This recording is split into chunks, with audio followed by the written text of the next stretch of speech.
Hello दोस्तों, welcome to my YouTube channel RM exam point. आज इस वीडियो में बात करेंगे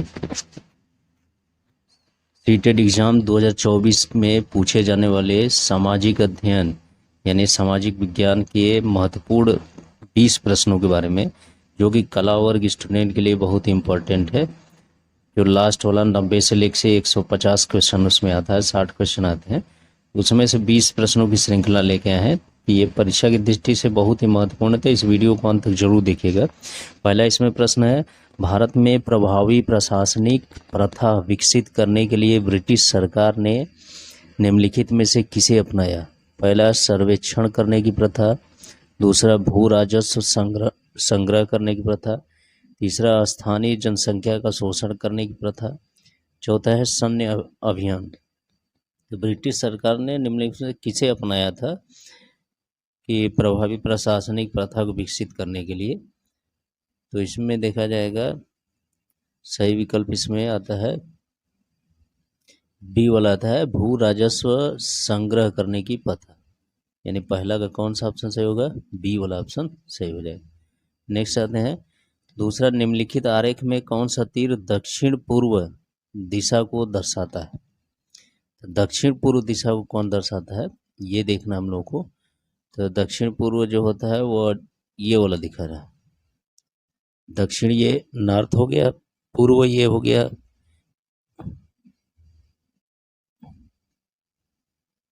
पूर्व हो गया, ईस्ट हो गया। तो इसके बीच की स्थिति ये डी है, यही दक्षिण पूर्व की दिशा होता है। यानी कौन प्रदर्शित कर रहा है? डी प्रदर्शित कर रहा है। तो कौन सा ऑप्शन सही होगा? दूसरा का डी ऑप्शन सही हो जाएगा।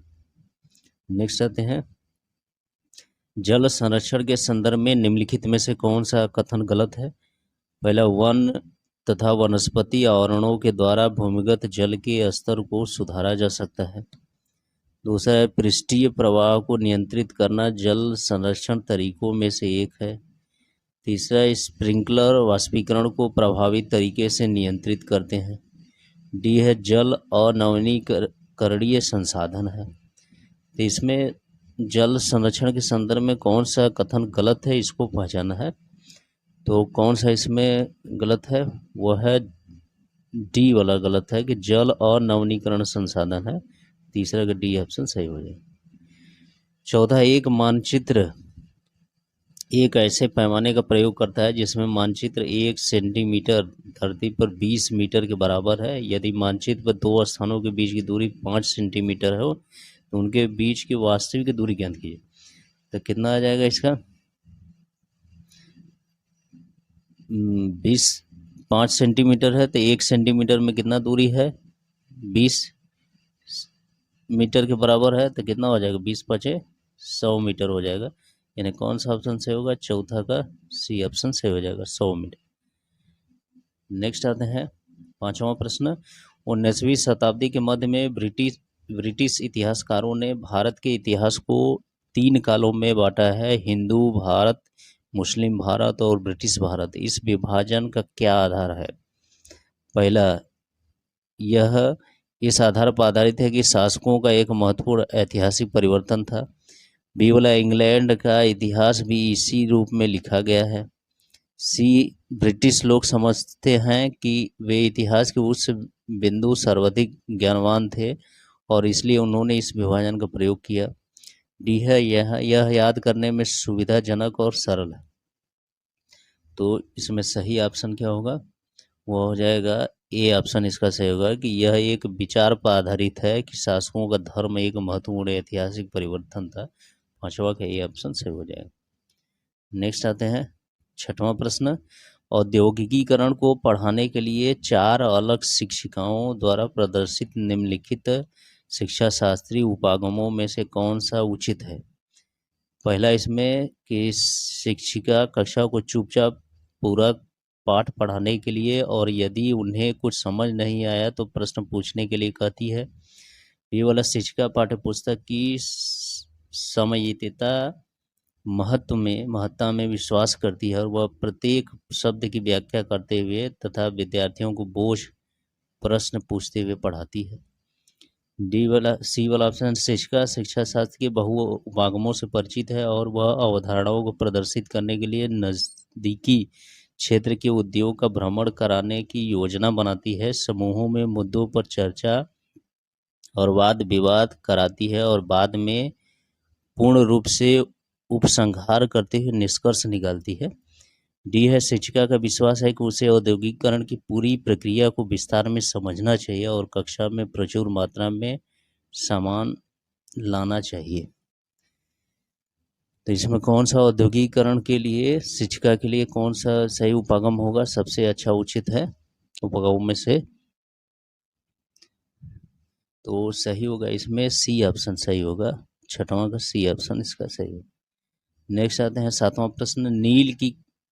नील खेती की दो प्रमुख प्रणालियां थी, निज और रैयती, खरीफ और रबी, निज और सीढ़ी नुमा खेती, निज और कीज। तो नील खेती की दो प्रमुख प्रणालियां कौन थी इसमें?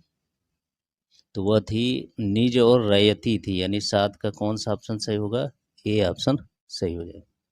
नेक्स्ट आता है आठवां प्रश्न। आप कक्षा 8 में विद्यार्थियों को विविधता में एकता पढ़ा रहे हैं। आप विद्यार्थियों को प्रभावी तरीके से अवधारणा समझने के लिए निम्नलिखित में से किस गतिविधि को करेंगे? पहला, विद्यालय के समीप हाइड्रो इलेक्ट्रिक परियोजना का मॉडल बनाना। बी है, पाठ को अच्छी तरह से पढ़ा देने के बाद परीक्षा लेना। सी, हमारे देश के नृत्य के विभिन्न प्रकारों पर फीचर प्रस्तुत करना और उसमें निहित समानताओं तथा अंतरों का मूल्यांकन करना। डी है, भारत के राज्यों के बीच नदी विवादों पर निबंध लिखना। तो इसमें सही विकल्प कौन सा होगा?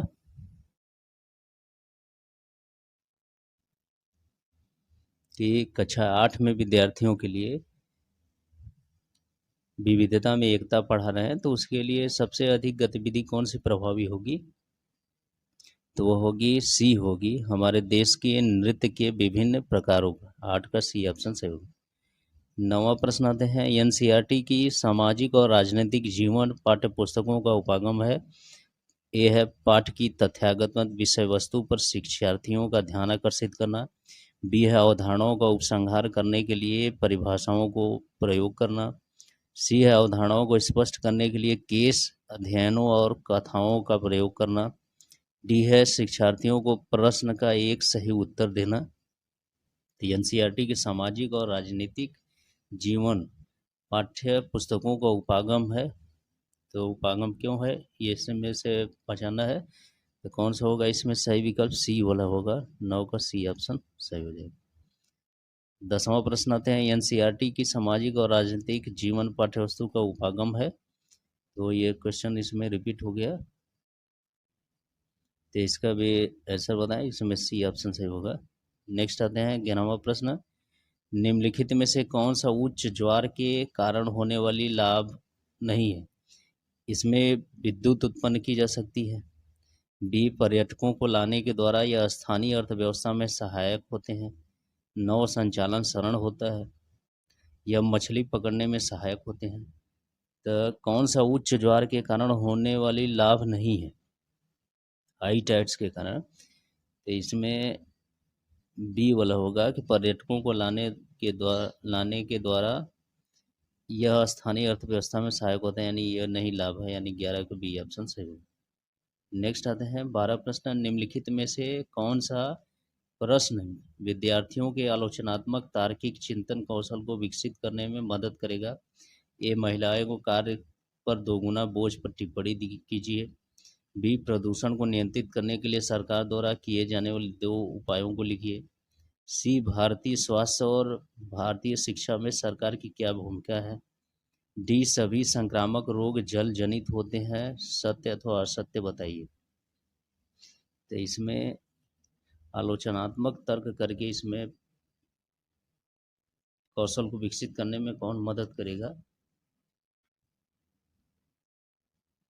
तो इसमें होगा ए ऑप्शन इसका सही होगा कि महिलाओं के कार्य पर दोगुना बोझ पर टिप्पणी इसमें सहायक होगा। तो 12 का ए ऑप्शन सही होगा। नेक्स्ट आते हैं 13वां प्रश्न। सामाजिक विज्ञान में निदानात्मक परीक्षण शिक्षक को क्या समझने में सहायता करेगा? ए, सामाजिक विज्ञान में विद्यार्थी सीखने संबंधी किन कठिनाइयों का सामना कर रहा है। बी पुनरावृत्ति किस प्रकार विद्यार्थी की सहायता करती है। सी उसके विद्यार्थी कितने बुद्धिमान हैं। डी प्रकरण का वह हिस्सा जिसे विद्यार्थी ने कंठस्थ नहीं किया है। तो इसमें सही विकल्प कौन सा होगा। सामाजिक विज्ञान के लिए सामाजिक विज्ञान में निदानात्मक परीक्षण शिक्षक को क्या समझाने में सहायता करेगा। तो इसका सही इसमें ए आएगा सही विकल्प कि सामाजिक विज्ञान में विद्यार्थी सीखने संबंधी कित कठिनाइयों का सामना कर रहा है, ये सहायता करेगा, यानी 13 का ए ऑप्शन सही हो जाएगा। नेक्स्ट आते हैं 14 प्रश्न, खनन को प्राथमिक क्रियाकलाप क्यों कहा जाता है। ए ऑप्शन, यह मानवीय क्रियाकलापों के सबसे आरंभिक रूपों में से एक है। बी इसमें सरकार को बहुत अधिक धन मिलता है। सी यह कर्मचारियों की सबसे अधिक नियुक्ति करने वाला है।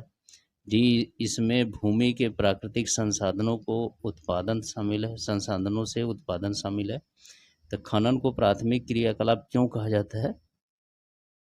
तो ये डी ऑप्शन सही होगा, इसमें भूमि के प्राकृतिक संसाधनों से उत्पादन शामिल है, यानी 14 का डी ऑप्शन सही हो जाएगा।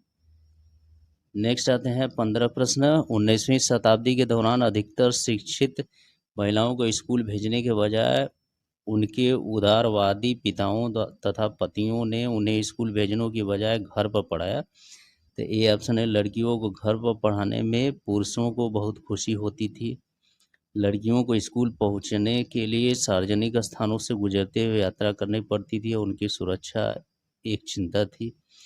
सी उस समय इस बात का डर था कि स्कूल लड़कियों को घरेलू कार्य करने से रोकेगा। डी लोगों को भय था कि स्कूल लड़कियों को घर से दूर ले जाएंगे। तो 19वीं शताब्दी के दौरान महिलाओं की शिक्षा में कौन सी कमी थी, किस कारण को स्कूल भेजने के बजाय घर पर पढ़ाया जाता था। तो इसमें सही विकल्प कौन सा होगा। इसका बी ऑप्शन सही होगा, 15 का बी ऑप्शन इसका करेक्ट हो जाएगा। नेक्स्ट आते हैं 16 प्रश्न, निम्नलिखित में कौन सा खनिज नहीं है। पहला भोजन पकाने में इस्तेमाल होने वाला नमक। दूसरा गहनों में प्रयुक्त सोना और चांदी। तीसरा शोधन के लिए प्रयुक्त अभ्रक। डी पेंसिल में विद्यमान ग्रेफाइट। तो कौन सा खनिज इसमें नहीं है ये पहचान हम लोग को। तो कौन सा खनिज नहीं है, तो ये सही ऑप्शन इसका होगा ये वाला कि भोजन पकाने में इस्तेमाल होने वाला नमक, यानी 16 का ये ऑप्शन सही होगा। 17 है, निम्नलिखित में से कौन सा सामाजिक विज्ञान अनुदेशनात्मक प्रक्रिया का हिस्सा नहीं होना चाहिए। ए तथ्यों का श्रुतलेख। बी प्रतिपुष्टि तंत्र। सी क्रियान्वयन। डी योजना। तो इसका सही आंसर क्या होगा। इसका सही ऑप्शन ए होगा तथ्यों का श्रुतलेख, यानी 17 का ए ऑप्शन सही हो जाए। नेक्स्ट आते हैं 18 प्रश्न, सामाजिक विज्ञान के बारे में निम्नलिखित में से कौन सा कथन गलत है। ए सामाजिक विज्ञान स्वतंत्रता विविधता के प्रति सम्मान आदि जैसे मानवीय गुणों का निर्माण एवं विस्तार करता है। बी चूंकि सामाजिक विज्ञान मनुष्यों से संबंध है इसलिए उनकी खोज की प्रकृति वैज्ञानिक नहीं है। सी सामाजिक विज्ञान विश्लेषणात्मक और सृजनात्मक सोच के लिए नींव रखता है। डी सामाजिक विज्ञान में ऐतिहासिक, भौगोलिक, आर्थिक और राजनीतिक आयामों से लेकर समाज के विविध सरोकार शामिल होते हैं। इसमें सही ऑप्शन कौन होगा। सामाजिक विषय के बारे में कौन सा कथन गलत है, कौन सा कथन गलत है, गलत इसमें पहचानना है। तो इसमें बी वाला गलत है कि चूंकि सामाजिक विज्ञान मनुष्य संबंध है इसलिए इसकी खोज की प्रकृति वैज्ञानिक नहीं है। 18 का बी ऑप्शन सही हो जाएगा। 19 है, सामाजिक विज्ञान के शिक्षण अधिगम में भाषा की सार्थकता पर अधिक बल देने की आवश्यकता ज्ञात है। निम्नलिखित में से कौन सा कथन उपरोक्त विचार को संप्रेषित नहीं करता है। ए सामाजिक विज्ञान जैसे तथ्य उन्मुखी विषय में भाषा की सार्थकता सबसे कम होती है। बी सामाजिक विज्ञान की शिक्षण अधिगम प्रक्रिया के प्रति केवल भाषा शिक्षक ही न्याय कर सकते हैं। सी चूंकि भाषा महत्वपूर्ण है अतः सामाजिक विज्ञान के शिक्षक को सामाजिक विज्ञान की परीक्षाओं में अवबोधन और व्याकरण के प्रश्न शामिल करने चाहिए। डी भाषा प्रयोग और अर्थ की प्रभावी समझ सामाजिक विज्ञान अधिगम के संवर्धित करता है। अधिगम को संवर्धित करता है, यानी कौन सा इसके ऑप्शन सही होगा कि सामाजिक विज्ञान के शिक्षण अधिगम में भाषा की सार्थकता पर अधिक बल देने की आवश्यकता ज्ञात है। तो कौन सा ये उपरोक्त कथन के विचार को संप्रेषित नहीं करता है। तो इसमें सही ऑप्शन ए वाला होगा कि सामाजिक विज्ञान जैसे तथ्य उन्मुखी विषय में भाषा की सार्थकता सबसे कम होती है। 19 का ये ऑप्शन सही होगा। 20वां प्रश्न, निम्नलिखित में से कौन सा कथन मिश्रित अर्थव्यवस्था के सार को स्पष्ट करता है। ए है उत्पादन बढ़ाने और रोजगार पैदा करने में सार्वजनिक और निजी सेक्टर दोनों महत्वपूर्ण भूमिका निभाते हैं। बी, अर्थव्यवस्था से प्राप्त लाभ को सार्वजनिक और निजी सेक्टर दोनों द्वारा समान रूप से में बांटना। सी, देश की अर्थव्यवस्था को नियंत्रित करने वाले कानून बनाने में केंद्र और राज्य दोनों सरकारों की सुनवाई होना। डी, आर्थिक विकास के लिए राज्य और केंद्र दोनों के द्वारा उत्तरदायित्वों को बंटवारा। तो इसमें निम्नलिखित कौन सा कथन मिश्रित अर्थव्यवस्था के सार को स्पष्ट करता है। तो मिश्रित अर्थव्यवस्था के सार को स्पष्ट करता है, तो इसमें ए वाला कथन सही ऑप्शन होगा। 20 का ए ऑप्शन सही हो जाएगा। तो इस तरह से इस वीडियो में हम लोग 20 क्वेश्चन के बारे में डिस्कस किए, जो कि परीक्षा की दृष्टि से बहुत ही इम्पोर्टेंट है। यदि ये वीडियो अच्छा लगा तो मेरे चैनल को सब्सक्राइब करें, वीडियो को लाइक शेयर करना ना भूलें। Thank you.